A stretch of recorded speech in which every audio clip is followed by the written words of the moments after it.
If your child had cancer, you might turn to this man for help. He's a surgeon who specializes in childhood cancer. Many of the children he operates on live. Many die. How does a doctor live with that? And who is the person behind the doctor? I'm talking with Dr. Philip Exelby, Chief of Pediatric Surgery at Memorial Sloan Kettering Cancer Center in New York. When did you first know that you wanted to become a doctor? I think it started when I was around 12 years of age, when I was very sick myself with pneumonia. And the doctor came and gave me medicine, and I got better, and I had the idea that this was someone who was able to help other people. And I remember being extremely sick at the time, and then feeling better and sort of thankful that this man had been around to give me the medicine when he was. How sick were you? I was fairly sick. I think pneumonia in those days, at the very beginning of antibiotics, was a serious illness. And I was delirious, had a high fever. I didn't remember where I was for about 24 hours. And when I came out of it, I remember I'd been coughing up blood, and suddenly the fever went, the delirium cleared, and I felt a lot better. Did the doctor come back and visit you? And Oh, yes. I mean, follow-up visits, it was very much a home situation in those days. And we became good family friends. My father and he became good friends. And I think this helped in the idea that this is a profession I might like to follow. Now, your father was a lawyer. Yes. And he wanted you to be a lawyer? That's right. He had a lot of textbooks. Would have been a lot simpler and a lot cheaper to use his books. Was he disappointed with I think a little bit. I think that most fathers would like their sons to follow the same profession. But he was anxious that once I decided on medicine that I should pursue that. I mean, medicine it's not exactly like you were telling him that you were going to be, a garbage collector. No, but I did join the Air Force and temporarily put medicine aside, and the family were a little bit worried at that time that I wasn't going to pursue medicine, because I was interested in flying. That was a serious thought Yes, for you? it was at the time. Until I spent a certain amount of time with the British Air Force, and then I decided that I wanted to go back into medical school. What was that about? Why did you decide back to medicine? Well, the Air Force, it became the peacetime Air Force. It no longer had the interest of a wartime situation. And finally, when someone suggested I become officer in charge of the piggeries, in addition to flying duties, the Air Force had numerous activities which are not related to your flying activities. What is this, piggeries? What does that mean? Taking care of pigs, ordering the food and so on, and monitoring that kind of thing. No, but I think the peacetime service wasn't suited for me. One has to be somewhat perhaps more disciplined than I was at that time. But you like the excitement of, Yes. of wartime. In some ways, I think the life of a pilot, or the type of situation of a pilot, is very similar to a surgeon. In what sense, huh? You have control of the situation. Most of the time, things go along smoothly, and I think you have to react to crisis in the same way. I think the few moments of takeoff and landing for a pilot and the moments of decision for a surgeon in the operating room can be quite similar. I think the operating room is one place where one can get away from the pressures of interpersonal relationships, and where the surgeon is the pilot of the ship. There's no question. We have camera lights on. Whatever we say goes during the period of the operation. Someone has to be in control. The surgeon is the one who the surgeon is the one that has to have control of the whole situation. The nurses help, the other training doctors help the surgeon. The surgeon himself, though, makes the decisions. And if you want a certain kind of instrument, a certain kind of suture material, you ask for it, and it appears quickly. And there aren't many situations in life where things happen so quickly, where one gives a request or command for it. I think that's satisfying. It works. Technically, it works. And we do operations at our hospital, which are fairly extensive. And the teamwork has to work with someone running the show. Are you ever afraid when you're in that situation? There are times when things get a little scary. If you get into a major bleeding situation, for instance, many of our children, having had chemotherapy, have problems with coagulation of blood. So we can lose a fair amount of blood, and if you get into a situation where you're having a little trouble keeping up with the blood, I think one gets a little scared. You don't show it, you try not to show it. I think the worst situation is any type of case where you think the thing is going to be resectable, think the tumor will come out, when one goes in and finds that you just can't get it out, and you know this child is doomed because it's spread much further than you think it has. That's an awful situation. What's going through your mind at the time when you're there and you've got to do it, but you know that it can't be done? You curse the cancer, really, I think. I find myself saying, why should this happen to this child? I think you get angry, and it's a bit depressing. Now, there are other ways of treating these tumors now, with radiation and chemotherapy, and there may be another chance.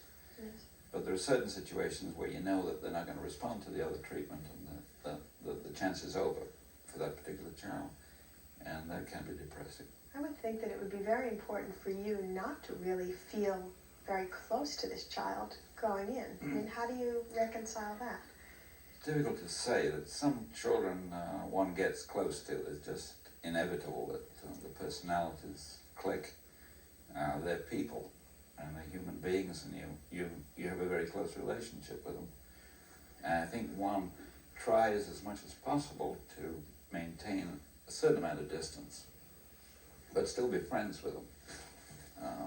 But I think one has to detach yourself. I mean, the number of failures, fortunately, are getting less and less. As the years go by, I think we're having greater and greater success. So it means that the number of times that one feels depressed about a particular instance, less.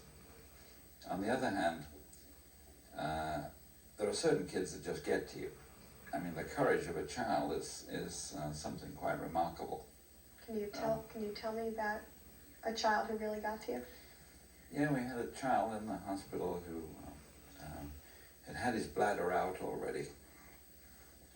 He had a rhabdomyosarcoma What is of the that? bladder, which is a soft part sarcoma. It's like a cancer which affects the developing cells in the bladder. And he'd had it out, and it recurred. And his whole attitude towards the recurrence, he was a religious boy, and I'll never forget him. He was in the hospital at the same time that Senator Humphrey was in the hospital, and they became quite good friends. And this little boy, despite his recurrence, sent a little card up to Humphrey, telling him that, don't worry, having his bladder out is not a very serious thing, it's a piece of cake. And Humphrey responded in light, and they became friends. But in addition, the children are so straightforward to deal with. Children are so honest, they're so courageous, they're so strong, and they're full of the human spirit, which hasn't been tainted by growing up. And I find I get more strength out of the children than they get from me, I'm sure, because they're little jokes, they're little reactions to you. Absolutely straight and honest. You can't deceive a child. A child will remember it forever, and I think it forces us to be human beings when you're dealing with children.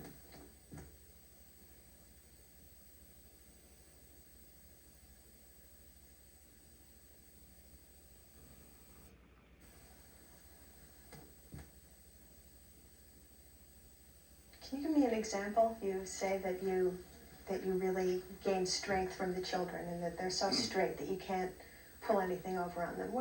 Can you give us a situation? I remember once when I was beginning that we told a child that he would wake up, it was about a 6-year-old child, that he would wake up with a colostomy.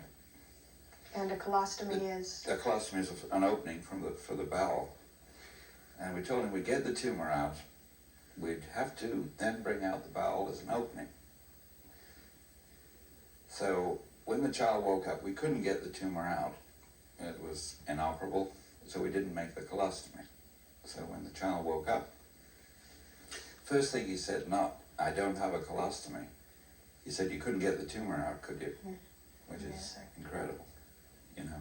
An adult would move around that situation, but a child will come out straight. And what did you say? What did you say? Said, "You're absolutely right. We couldn't get it out, so we're going to give you some other treatment, and we'll make another try later." And that child did go on eventually to succumb to his disease. But I think it was we discussed with the child beforehand the alternatives, what would happen, and the child remembered, and thank goodness we were absolutely honest with them, because if you're not, it'll come back to haunt you.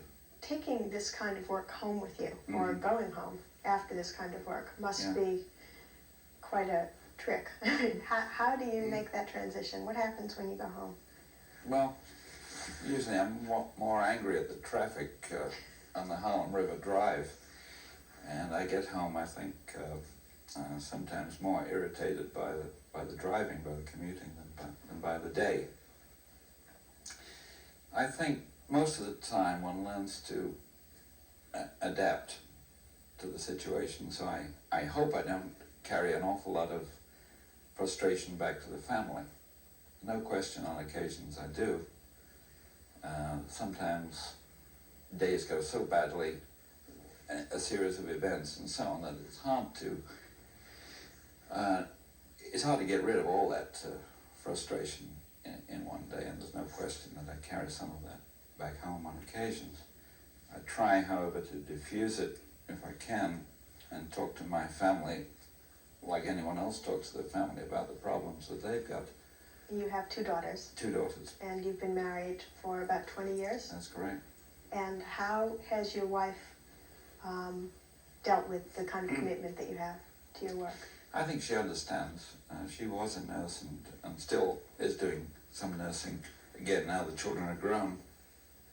I think she understands that I am committed to this type of work, which is heavy work, but she knows I couldn't do anything else. I know that she feels that the work is important, so the aggravations, any aggravations that I bring home about the work, she's very understanding about that. How has she gotten gypped, if she has, in terms of the time that you need to spend and want to spend? Mm-hmm. She's been gypped, no question. In what ways? I've spent less time with my family than I should have. My children grew up rather rapidly, and suddenly I find them fully grown. I think that's the problem, perhaps, of any professional who's working hard. You wish you'd spend more time with the children during their growing years. They've grown up quite well without me, as it were. You know, if one gets to college age and they're relatively stable people and they have the same sort of feelings about life and ideals that I have, I'm fairly pleased with that.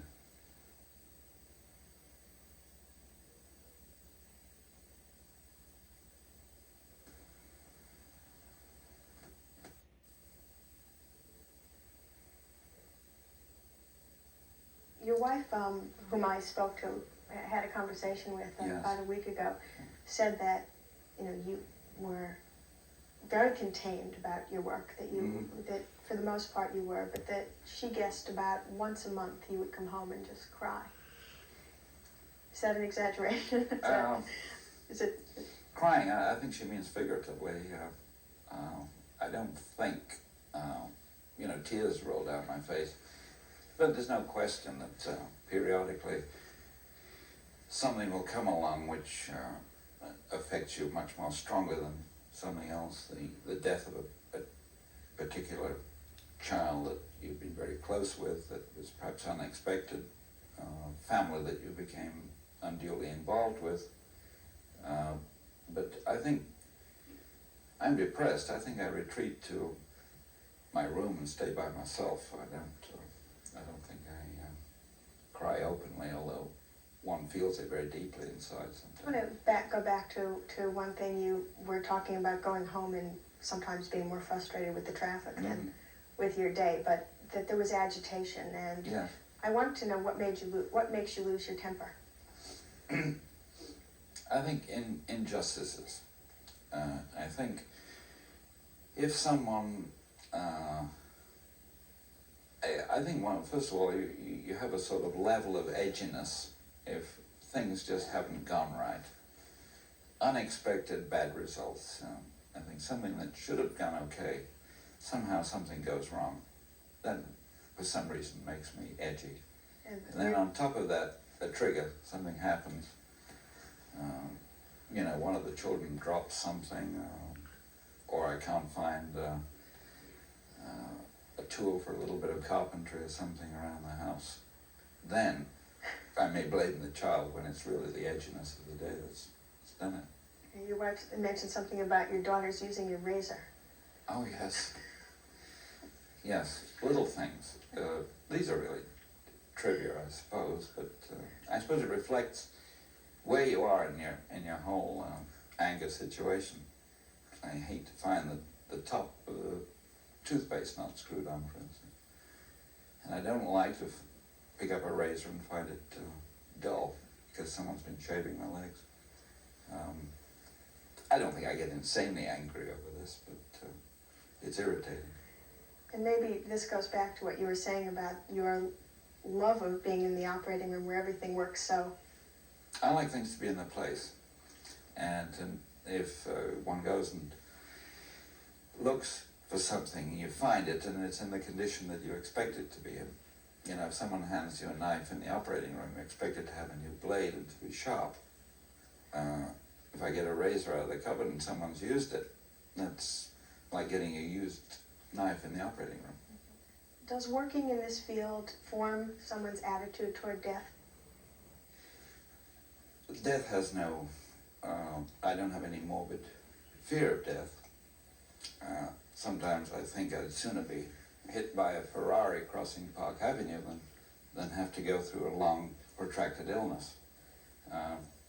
But on the other hand, I think living with it, or living with severe illness, and working with children with severe illness, makes one look upon living